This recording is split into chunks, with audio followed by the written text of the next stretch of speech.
Well, I hope not, Nigel, but when you talk about American politics, we've all got to accept our role in that, and I have to hold you to account over the Brexit referendum, the poster of the Syrian refugees on the Slovenian border, and the suggestion they're all coming to the EU and then to Britain. I found that deeply inappropriate, and I think that's contributed... How many people were crossing the English Channel in 2016 in dinghies?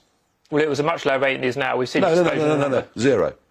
How many came last year? 45,000. I believe I'm wholly justified in putting that poster out. I said, as Europe weakens its borders and people come, they will try and come to Britain. The link is absolutely direct. Well, no, I think that's nonsense, because first of all, your poster was as a land border, and we're talking about waterborne crossings, so that doesn't stand up. Hold on, let me answer your question, You enter the EU illegally, and you then come to Britain illegally. But look, I said at the beginning of this, I'm used to using posters that cause great debate. And I've found, actually, that what you do if you use... Now, they've got to be accurate, and that's important. But your poster wasn't.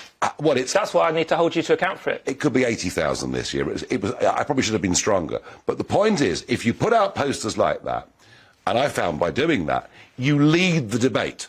You lead the debate. And I think that's what Starmer's doing here. I think, actually...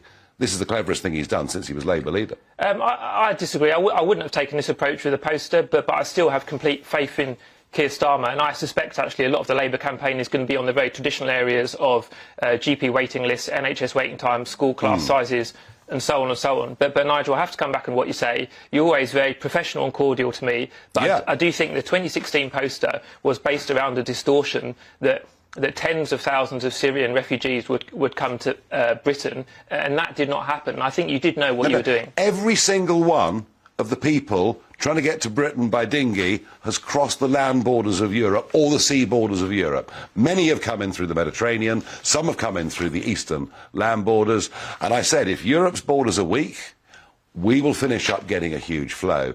What I hadn't reckoned is that Brexit Britain, a government in Brexit Britain, would allow this situation to occur. Well, I would say you've been unvindicated by that point. But anyway, let's bring it back to where we are today.